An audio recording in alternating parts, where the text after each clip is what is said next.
Next up, we have Shilpika Gautam is a India-born former investment banker, and she swapped her corporate life for the pursuit of adventurous activism.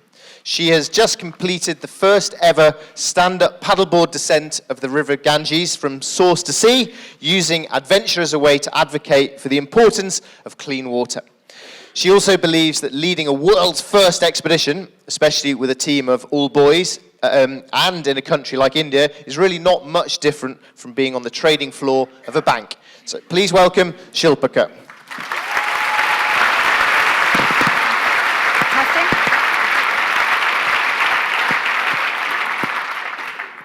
So I believe not all of us may have a passion, but we all have a purpose. To discover mine, I decided to stand up paddleboard the Ganges, to raise awareness for cleaner water, but also to have a grand adventure and to reconnect with the country that I was born in, but had been away for 10 years. Ironically, at this point, I knew fuck all about adventure, stand-up paddling, or really about water pollution. But let me also give you some context for that. That's me, really cute.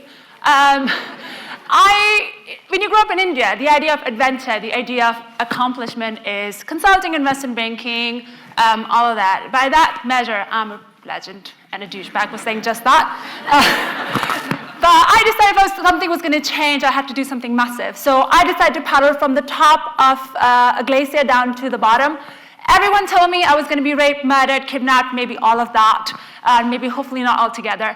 And the idea was to really talk about and discover stories that changed the river, but also how the river is changing the lives of people who live next to it.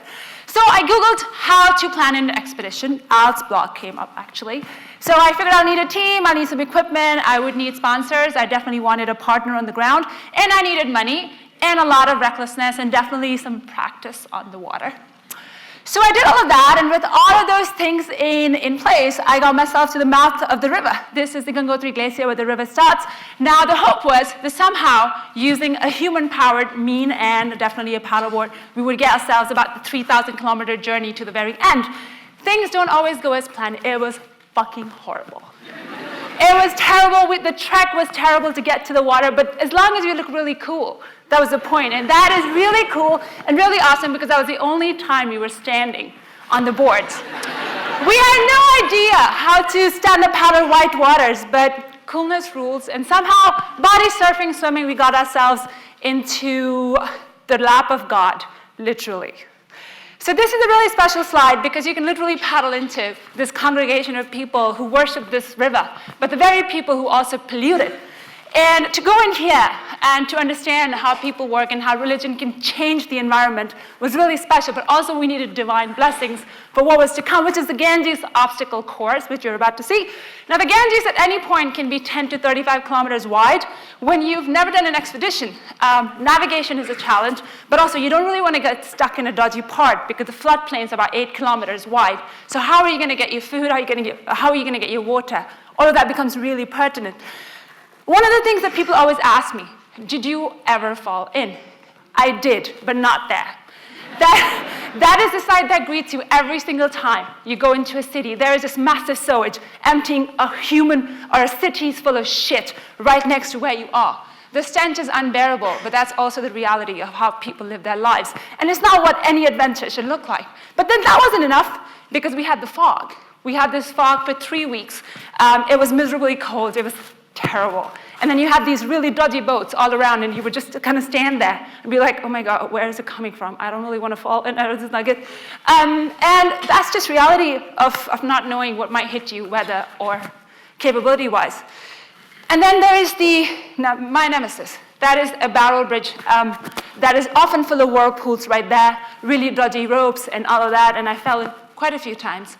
The one time I really fell in, it was really terrible. I am really glad I escaped because I was told later there's crocodiles in there. So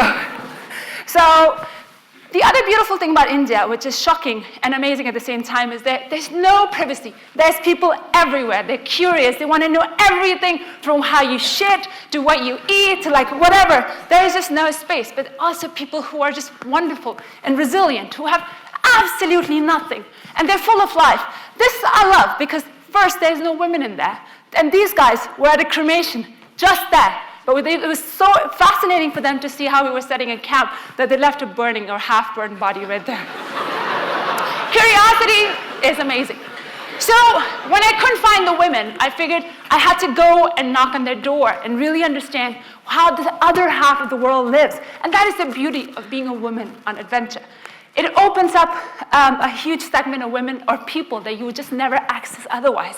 People who make a difference, people who are the heart of change in society. And I think that's the privilege of being an adventurer and as a woman. But it wasn't all about the people. There was wildlife, like these dolphins. 867 of them, I counted. It was fun. And then there was birds, and there was just this beautiful sense of being, out in the wild and seeing things that you would never see, and things that give you hope that the river is not dead yet. And then other things, ingenuity, like these women on in the tin boat, or paddling past the oldest living city in the world, Varanasi, or seeing these people who sort of chilling with their cattle in the middle of the river, and these misty mornings, and it's just special, it's just celebration of life. And then there's death. When there's life, there's death. And this is particularly shocking because this is the moment I realized that I just didn't care anymore. I was desensitized to the idea of seeing a dead body right next to where I was having lunch. And this is the kind of thing which can really throw you off what you think you're capable of. If you can't connect with the emotional aspect of being on an adventure, if you can't connect to the idea of why you're doing it, it's hard to stay focused. So unfortunately, by the time we finished, our team of 4 had become a team of 2, but there was a singular purpose, this desire to connect with what was important and what was pertinent. So 3,000 kilometers, 101 days later, this is us at the finish. That's my mom. My mom's, her favorite moment was just like, I am so glad you finished because now we can actually get you married. If there's 3 things I can take away from this adventure, and I'm not an adventurer in the sense of the stuff, is purpose can be driven by, or passion can be driven by purpose. And there is an inner Durga. Now, Durga is the Indian goddess of invincibility, of power and destruction all at the same time. There is an inner Durga, in your case, Sarah or Tim. They all exist. There is that person inside you. And unless you challenge that person, you were never going to know where your boundaries are, where your limits are. And once you do that, you find what I call the cloak of invincibility. This idea that nothing is impossible, that whatever life throws at you, it's doable, that you're not going to fail. And that is a feeling that I encourage you all to live for. Thank you.